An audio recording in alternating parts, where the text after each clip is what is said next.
Last time mathematics के नए session के साथ यूनिट 6 कंटिन्यू है हमारा। Unit 6 linear equation and equalities हम कर रहे हैं। एक्सरसाइज 6.3 का हम पहला सवाल कर चुके थे। आज हम एक्सरसाइज 6.3 के बाकी दो सवाल करके इसको फिनिश करेंगे। एक्सरसाइज 6.3 का क्वेश्चन नंबर 2 आपके सामने लिखा हुआ है और ये एक वर्ड प्रॉब्लम है। याद रहे कि ये हम जो 6.3 थी जब हमने स्टार्ट की थी तो हमने बताया था कि इनइक्वालिटीज के वजह से है, इनइक्वालिटीज की वजह से है। बाकी लीनियर इक्वेशन की हम 3-4 टाइप जो है वो 6.1 और 6.2 में कर चुके हैं। यहाँ पर हम इनइक्वालिटीज की बात कर रहे हैं। यहाँ पर जो आपने प्रॉब्लम लिखा हुआ है, दो वर्ड प्रॉब्लम है आपका, क्वेश्चन नंबर 2 और 3। 6.3 के 3 सवाल हैं, उसके बाद 6.3 खत्म हो जाएगी, जिसके बाद आखिर में बस रिव्यू एक्सरसाइज होगी 6.3 की जो हम इसकी बात करेंगे। सबसे पहले काम शुरू करते हैं। सवाल पढ़ता हूं आपके सामने। कह रहा है Ali scored 66 and 72 marks respectively for two test. दो टेस्ट हुए अली के, उसके अंदर एक में उसके नंबर आया 66, दूसरे में आया उसके 72। What is the lowest mark he must have scored for third test? तीसरे टेस्ट में उसके कम से कम कितने नंबर आए? जो उसका एवरेज स्कोर है और एटलीस्ट 75, कम से कम 75 है।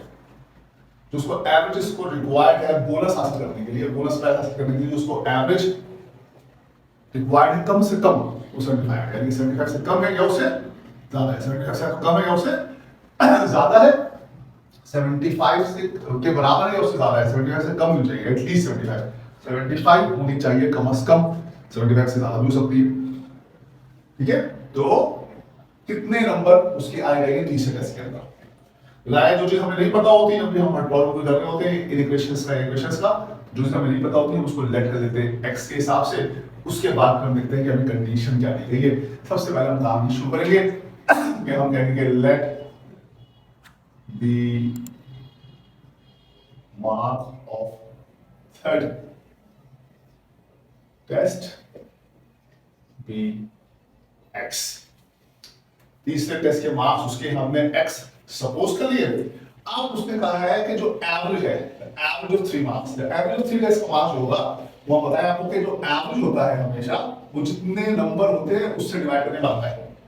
तो एवरेज मार्क्स जो हैं वो बराबर हो जाएंगे आपके पास। पहले टेस्ट में है 66, दूसरे है 75, तीसरे में है x और पूरे 3 है, याद है इसको 3 से डिवाइड करो। 66 प्लस 75 प्लस x को हमने 3 से डिवाइड कर दिया तो हमारे पास आ गया इन तीनों का एवरेज। और उसके बाद जो कंडीशन इसने दी हुई हमें तो हम लिखेंगे अकॉर्डिंग टू गिवन कंडीशन। जो कंडीशन इसने हमें दी हुई उसमें कह रहा है कि जो एवरेज मार्क्स है स्कोर है वो एटलीस्ट 75 चाहिए। देखिए 75 एटलीस्ट कम से कम 75 चाहिए। 75 के बराबर हो या उससे बड़ा हो, 75 से छोटा ना हो। तो इट मींस जो कंडीशन से दी हुई हमें वो दी हुई है कि 66 plus 75 plus x divided by 3 is less than is greater than or equal to 75। या तो 75 के बराबर है या उससे बड़ी है। 75 से छोटी नहीं हो जाएगी, कम से कम 75 उसने कहा है, इसलिए 75 से तो बड़ी हो या फिर उसके बराबर हो। ये कंडीशन उसने हमें दी हुई है। ये अब आप बदल देंगे इक्वेशन। अब इसको हम सॉल्व कर लेंगे। हमें आंसर निकालना है इस x का कि उसके कम से कम कितने मार्क्स आ जाएंगे। सिंपल सी बात है कि इन दोनों को हम ऐड कर लेंगे। ये दोनों ऐड हो गए वापस 141 हो जाते हैं। अगर हम 66 को ऐड कर लें 141 हो जाएंगे। 145 plus x upon 3 is less than और ग्रेटर देन 75। उसके बाद इस 3 को हम उस तरफ भेज देंगे। 141 plus x is greater than equal to 75 multiply by 3, यहाँ 3 डिवाइड हुआ था और आगे मल्टीप्लाई हो गया। 75 को 3 से मल्टीप्लाई कर देंगे तो 141 plus x is greater than equal to 225 हो जाएगा मल्टीप्लाई करने पे 75 को 3 से। और उसके बाद हमें x निकालना है तो हम इस 141 को उधर भेज देंगे तो x इज लेस देन और equal to is greater than equal to 225 minus 141। 225 minus 141 आप माइनस कर दीजिए तो आपके पास x आ जाएगा ग्रेटर देन और इक्वल टू 84 के बराबर। यानी कि जो थर्ड टेस्ट है उसमें अली अगर 84 मार्क्स ले या उससे ऊपर मार्क्स ले तब उसकी परसेंट जब उसका एवरेज जो है वो कम से कम 75 बनेगा, अगर वो ना ले तो फिर नहीं होगा। ठीक है, आप इसको देख सकते हैं, ये आपके पास आंसर आ गया इसका। तो आपने इसका सोल्यूशन सेट यहाँ पर लिख देना इस तरह से, ये सोल्यूशन सेट 84 है आपका। 84 सॉरी ग्रेटर देन 84 यानी 84 से लेकर और 100 तक तो लूप होता है। मैक्सिमम मार्क्स पे 100 हो गए तो हमने इसको 100 इस तस्वीर किया कि क्योंकि मैक्सिमम मार्क्स 100 होंगे, ज्यादा हमने इसको तस्वीर किया 100 के बराबर। तो 84 से लेकर 100 तक कोई भी इसका सॉल्यूशन सेट हो सकता है। ये आपने निकाला ग्रेटर देन और इक्वल टू 84, ये आपके पास इसका आंसर आ गया। ये हो गया क्वेश्चन नंबर 2 एक्सरसाइज 6.3 का। क्वेश्चन नंबर 3 आपके सामने है, इस सवाल को पढ़ लेते हैं। ये भी एक प्रॉब्लम है, यहाँ पे क्वेश्चन है हमारे एक्सरसाइज 6.3 का।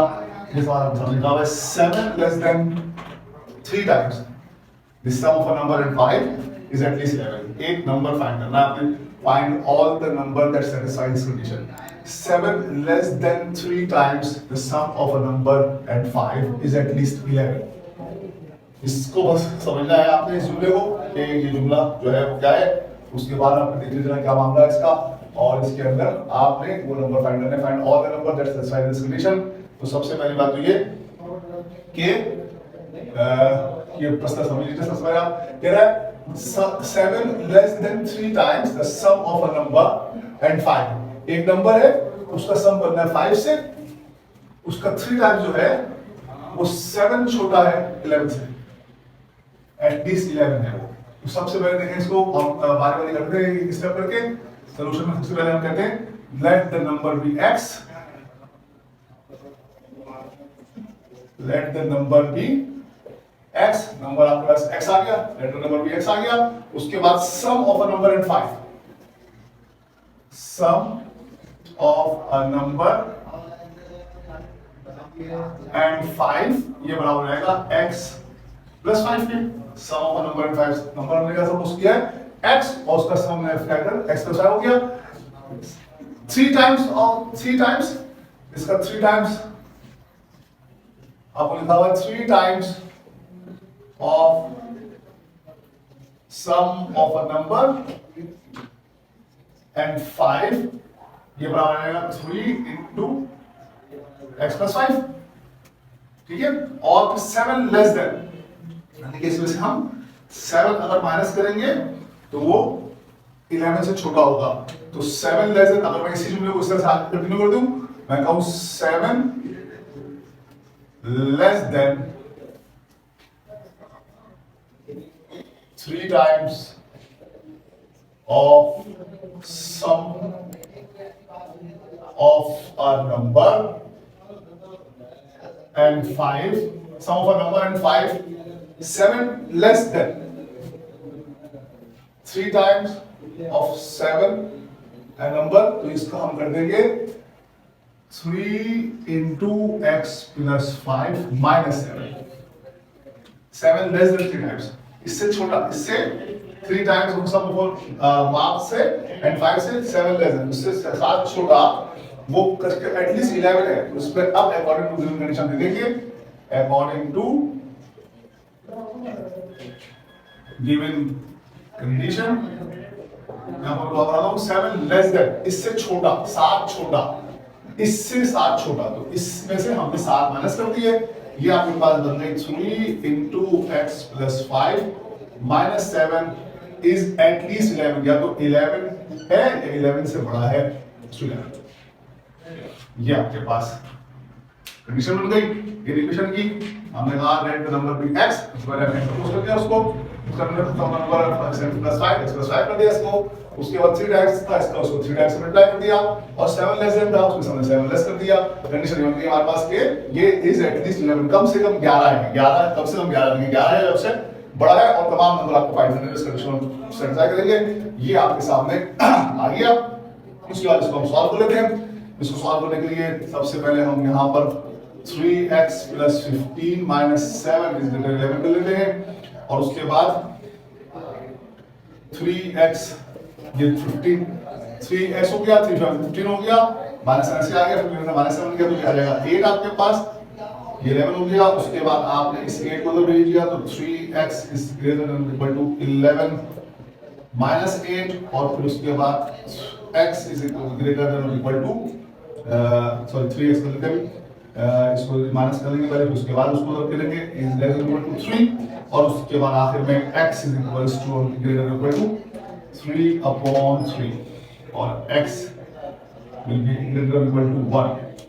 तो आपके सामने ये नंबर 1 आ जाएगा, जो इस तमाम कंडीशंस को सेटिस्फाई करता है 1 से लेकर, और देखिए आपके कहां तक हो सकता है, ग्रेटर देन इक्वल टू 1, ये 1 हो सकता है या उससे बड़ा वगैरह से होता है। तो आप इसमें सॉल्यूशन सेट कर लेते हैं, ये सॉल्यूशन सेट जो है इसका, वो तमाम के तमाम नेचुरल नंबर इस कंडीशन को सेटिस्फाई कर रहे हैं, that is x such that s belongs to n।